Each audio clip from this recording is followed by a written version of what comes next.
Ladies and gentlemen, the play's the thing. With your host, Judy Sleed. Special guest, Leslie Gelb, writer and entrepreneur. Now here's Judy. Oh, thank you for that lovely introduction. Yes. And I have with me Leslie, who she's so beautiful. Leslie Gelb, whom you wouldn't believe that I first met her at the soup kitchen where we were cooking. The soup kitchen, the shelter, right. Yes, we were cooking and washing dishes and doing things for the homeless during the winter. Right. So right now you look a little bit different. True, so do you. Yes. And I just wouldn't believe all the talent you have. I mean, I thought you would only know how to do dishes and all that. Oh, yeah. Yeah, I get you. So I hear that you're doing something about the deer that's disturbing everybody out here in the Hamptons, and you decided to do something about it. I did. Like everybody else, first of all, what is discussed in town or the papers, it's either real estate or the deer. For years, I've been out here full-time since '87, and I love to garden, I love to landscape, and of course, like everybody else, got very discouraged because after all the love's labor, overnight it's gone from deer. So for years, I played around with different solutions and different additives and have come up with something great. And it's a perfect time to introduce the business, and it's called Whitetail Solutions, a little double entendre.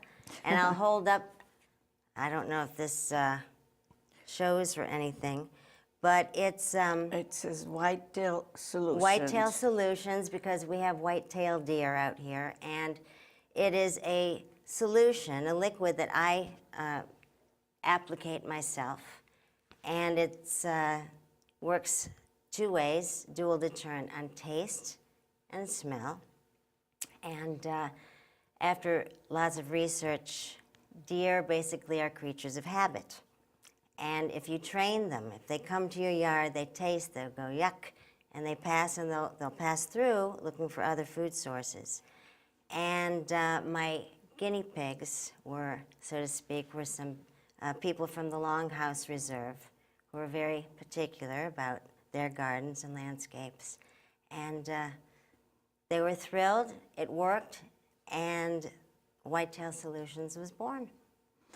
So when the deer come around and they come in contact with this solution, they just pick up their nose and they say, no, I don't like this, so they just go back someplace else. So your garden just stays intact. Right, basically that's it. They don't like the smell, although we don't really smell it. They don't like the taste. It's very bitter.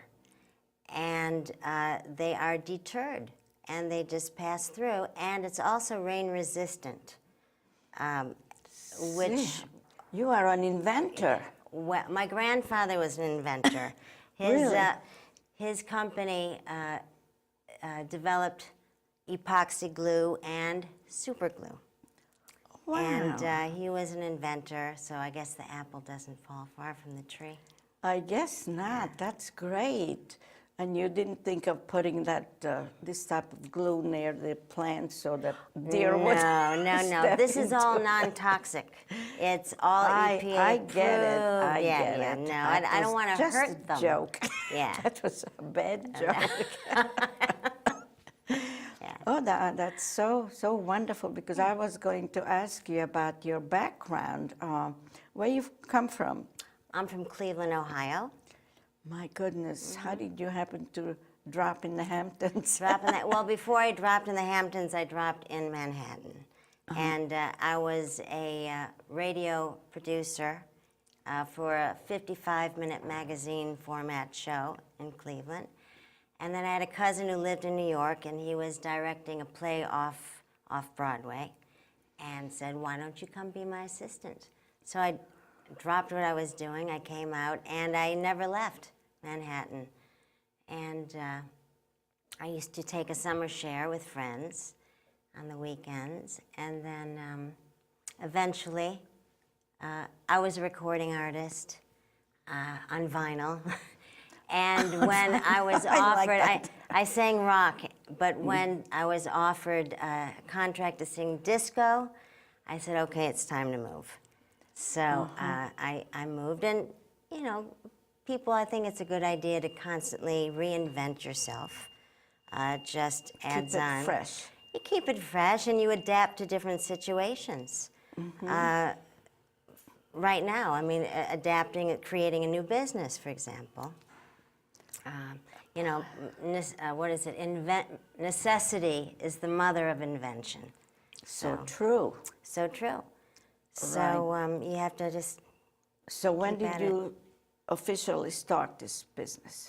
I tested it last summer, and I officially began it this spring, which is a key time to begin because of all the new growth, and you really want to start training the deer. And how do people learn about this? They hear, I have word of mouth, landscapers, advertising. So you actually put this thing together yourself in your basement or in your garage? Well, in or my in the garage, kitchen? not in the kitchen, not in the basement, in my garage. And I mix solutions. I have a trade secret, and it really seems to have done the trick. And I actually am the one who I go with my sprayer, my backpack, and I apply it myself because I want to make sure it's done right, basically. So you don't have anybody helping you to put this thing together and to, but eventually you're going to need a lot of people helping you. Right. I have some people lined up. I have a gentleman who does help me spray, and I think we're really going to grow and get busy this summer because, as I said, it's either you talk about the real estate or the deer. The deer, And yes. it's a big problem. In Yes. August, we have the Hampton Classic. This Yes. is what I call the new Hampton Classic, another Hampton Classic. Everywhere So- you drive, you see the deer. Oh, you mean the bottom of it? As it's far all as they eaten can up. eat. Yes. Yeah. Can you show that?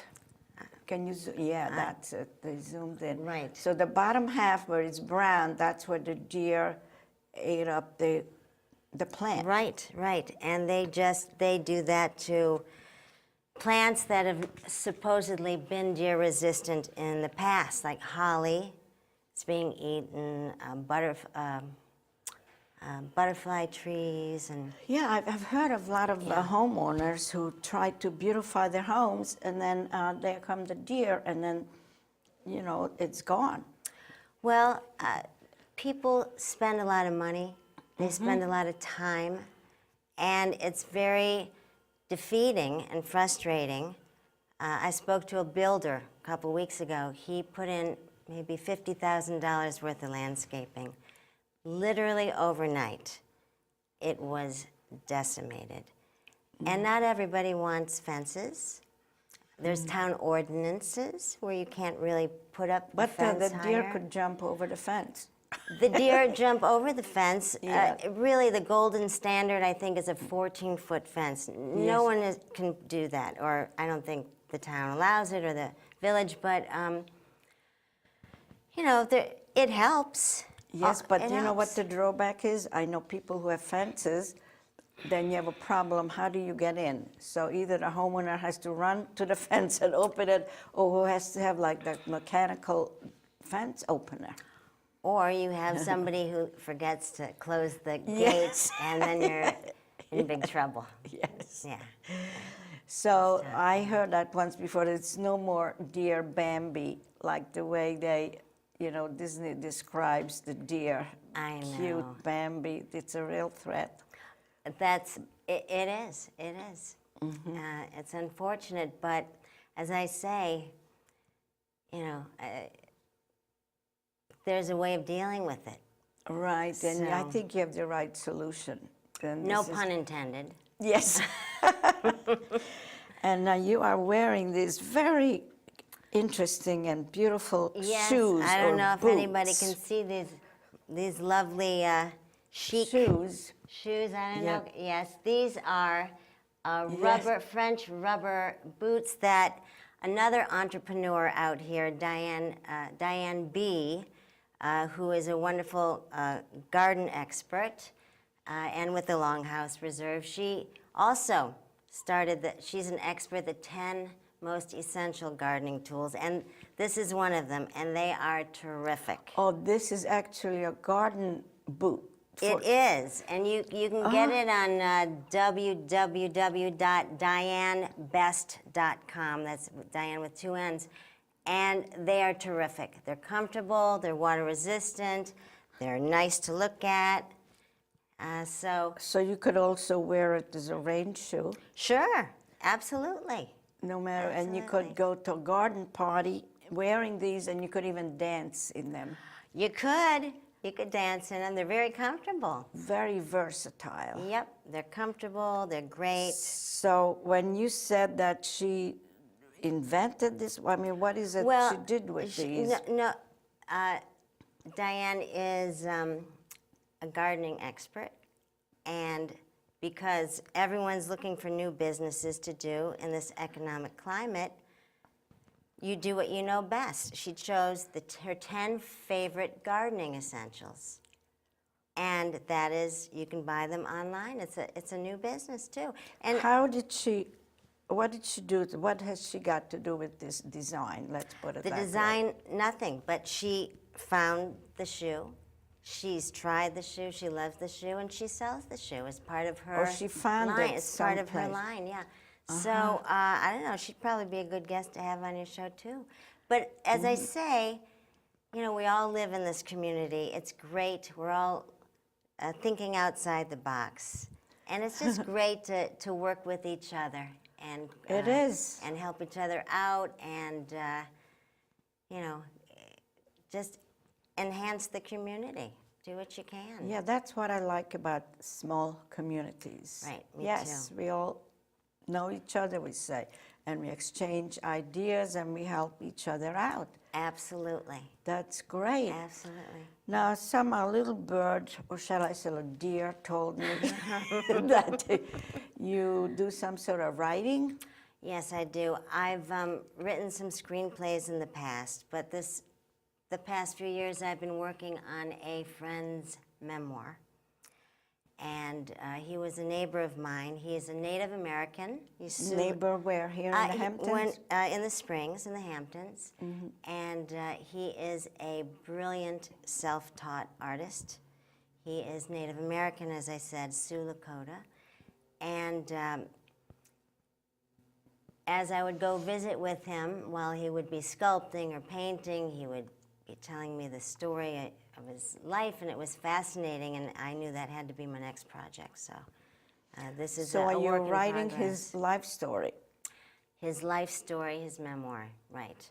So how do you go about that? You go visit him, you have a tape recorder? I have a tape recorder. We spend a lot of time together talking. It was a very difficult life, so it had its own natural progression of being able to talk and write about things. A very, very intense life, very compelling life. But the fact that he is creating this wonderful art, is a very peaceful, spiritual person. So what type of art is he doing? He sculpts, he draws. When I first met him, he was waiting for Paul McCartney to come pick up a beautiful pencil drawing. It looked like so lifelike, you could touch it and feel it, of his wife Linda McCartney's pony Cricket. And So how was he able to get to McCartney? through mutual friends. Like you said, it's a small community, Yes. and we all talk to each other, and or should talk to each other. And you know, everybody likes to put people in contact with other people. But that's my project. fascinating. Yeah. So how long would you say you are writing the book, like a half, or you already started writing some, you just have to put it together, or? Yeah, I began 14 years ago. And originally it was going to be a screenplay.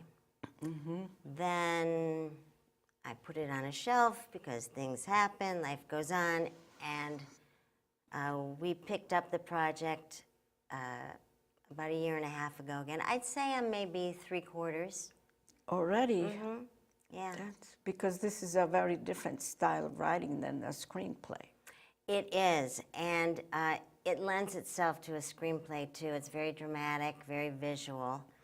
Well, yeah, a lot of books have been written into screenplays. Right, exactly.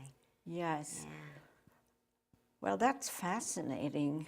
And you already had written some screenplays, I've and what written happened some to them? screenplays. Nothing ever happened to them, but they're great. Probably projects, if I had the time, I would love to revisit and revamp. Just something creative. I always have to have something creative to do, whether it's singing, writing. You said you were singing on celluloid? Vinyl. Vinyl. Yes, back in the mid-'80s. Yeah, I sang What was on. the label? It was Roundup, called Roundup label. It was an independent label. And What did you sing? I sang lead vocals and backup, and I had studio musicians. And the songs were played over in Europe. One was on a soundtrack for an Italian film. You can make CDs of them and sell them on this internet. I could, but you know, that's No, the I mean, you past just life. never know. Like you said, people buy things. You just never know who's You going don't. to like it. You don't. But I know this one lady who told me that she made a record, a CD, sounding like a cat. Meow, meow. That's all That she was did. it? Yeah, and she sold like hundreds of them. well, remember the old what was it? The cat mix. Meow meow meow meow. That one. Yeah. There you go. That was a huge hit. You know, we still that's- remember it, and it was a long That's time why ago. you just never know what Yeah. people will like, because when You you go on the don't. internet, it's not only here in the States, it goes all over. That's true. But back then, there was no internet. So I kind of Yeah. forget about those things that I've I done. know. Because I'm doing so many new Something things. else, Right. yes. Yeah. You know, you just change all the time. Yeah. So what is your next project? My next project, I have a lot of them.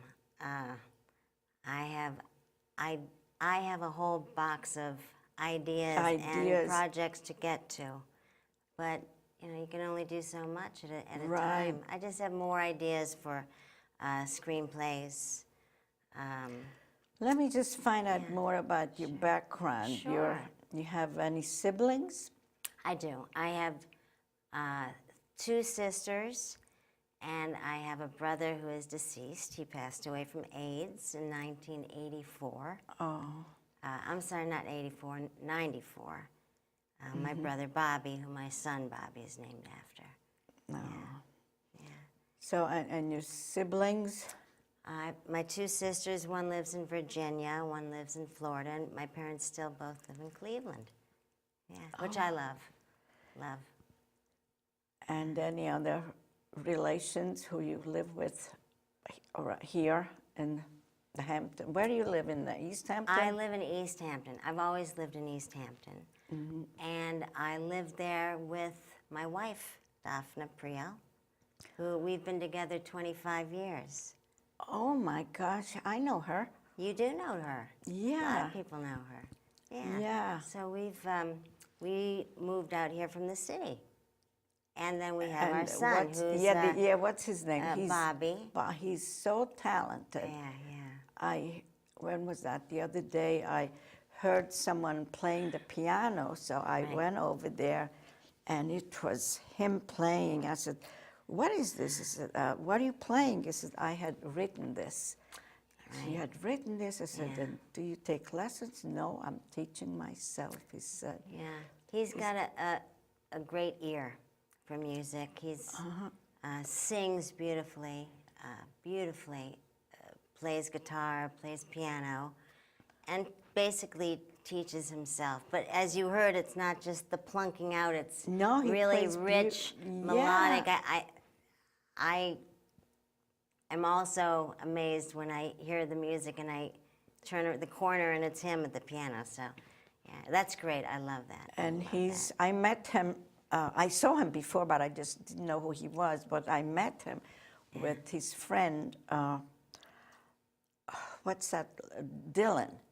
Dylan Blue. Yeah, and I said to him, Yes. "You're a friend of Dylan Blue." Right. He said, "Yes." Yeah. Oh, and of course, Dylan is also extremely talented. Dylan's a wonderful young Yes. actor who's He's filming a pilot for Comedy Central now. So yes. hopefully that'll get picked So up. we are and- just surrounded with all this talent. It is We just- do. and it rubs off. Yeah. When we stick together, we rub off on one another. It does. I mean, there's so many wonderful, diverse people in our community Yes. doing so many interesting, different things. When I first met you, I didn't know you had a TV show. You know, who knew? Yes. Who knew? But it's just great. I'm never bored out here. That's good. Well, yeah, there's- do so many things. there's so You much can't to do.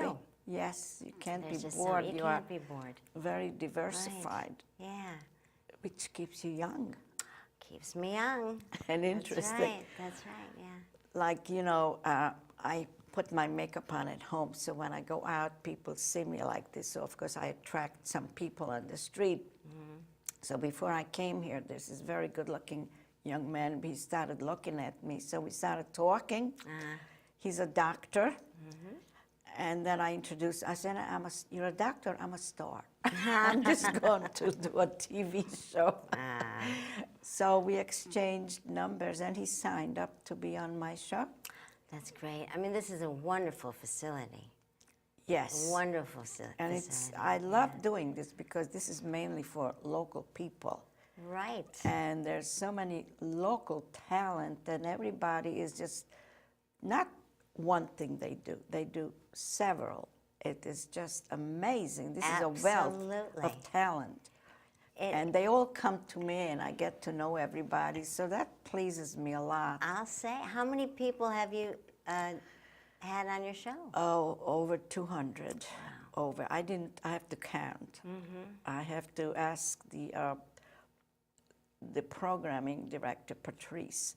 She keeps tabs on how many people. So I haven't bothered her for a while, so I will ask her. Yeah. When I had my 100th show, I had a big party here. And I invited guests, and inside and outside, and I made a big spread, food. We had a good time. Excellent. So maybe I'll do it again. Well, you ought to. You've done 200 already, right? So for the 300. There you go. Yeah. There you go. You have all Yes. the people you've had on over the years. Yeah. So you said now you're writing a book and you're doing this invention. Right. The And, solutions. Dear solution. So I asked you already, what's your next project? And you said that this is what should keep you busy for a while. Well, this is going to keep me busy especially now, because this is the height of the season. You know, And you have like another card there. No, this you're one? not. Oh, this one? Yeah. Oh, this was for Diane B. Oh, for the best shoes? of the best for the shoes and her 10 other essentials, right. And that's also nice that you like to push other people. I love to promote. I'm usually not good at promoting myself, which is not unusual for Yes. somebody, but to promote other people, no problem. Oh, I Yeah. do that too. I can promote other people. I Right. cannot promote myself. Right. I don't know why. I'm sure there's a good reason for it. I can't, I don't know. It's just easier to Talk talk about other people. I don't like to really talk about myself, even though I'm not doing such a bad job right now, but that is the longest I've ever talked about myself. By the way, I wanted to interview, excuse me, Daphne I talked to, she's in real estate. Daphne, yes. Daphne, and Yeah. we just somehow, we talked about it, but it never happened. But it happens to a lot of my guests, you know, eventually I get them, you know. Right. It's just not the right time. Right. Well, there's so many people to call Yes. from, you know, out here. Yeah. Right. So what's your favorite place here in the Hamptons? Interesting you should ask. My favorite place. Well, Few favorite places I love to eat. I love Babette's, the best barbecued tofu ever. is where? At Babette's on Newtown Lane. Oh, You've never been there? no, I'm not a restaurant goer. Well, you should go. Favorite places, of course, who doesn't love going to the beach, but, you know. Yes, but do you get to see any theater? I go to theater all the time. I am involved with Stages, which is a children's theater, Oh, yes. which is probably the best children's theater Yes, I I've ever know. seen. So I do that. My son is an actor also. I go to the city Yeah, all how the about time. Guildhall or Bay Street? Go to Guildhall and Bay Street Mm-hmm. all the time. I love the Naked Stage, which are play readings Yes. at Guildhall, but now I think they have Yeah, something new at Bridgehampton. Bridgehampton, which is terrific. Well, you are just about mention everything that I like to do, See? except the restaurants. Ah, all right. Let's see. What could I have left out? Well, I love the local. I do love the local theater. You Mm-hmm. know, restaurants, things.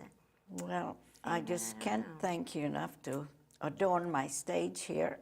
It's been my pleasure. It's my been, pleasure. I said that it's only a half-hour show, which it is, so Right. we're running out of time. Believe it or not, That was a quick one. it was painless, wasn't Yeah, it? it was. Well, that's your expertise, I guess. And I'd love to spend more time with you, which I will, Yes. and then we could exchange more ideas and do more things, because I also have a lot of things under my Everybody's shoulders, but got something, right? Belt, Something, I don't have a layers. belt. Layers, yeah. okay, and I don't know if I have a chance to thank everybody who helped me with this show. Lee Davis, of course, and Bo and Lena, and all my underwriters. Yes. And I have a lot of great guests coming along my way. Okay, I'll look forward to that. Yes. Uh-huh. So it is great. I mean, I have a lot of things to talk to you about. I really do, because a lot of my things are coming up All right. also. Well, I'll be interested to listen to them. Yeah, And thank you for having me on your show. it's been a delight. Okay. Thank you. So I don't know if we're off the air or not. I mean, they're still running the things.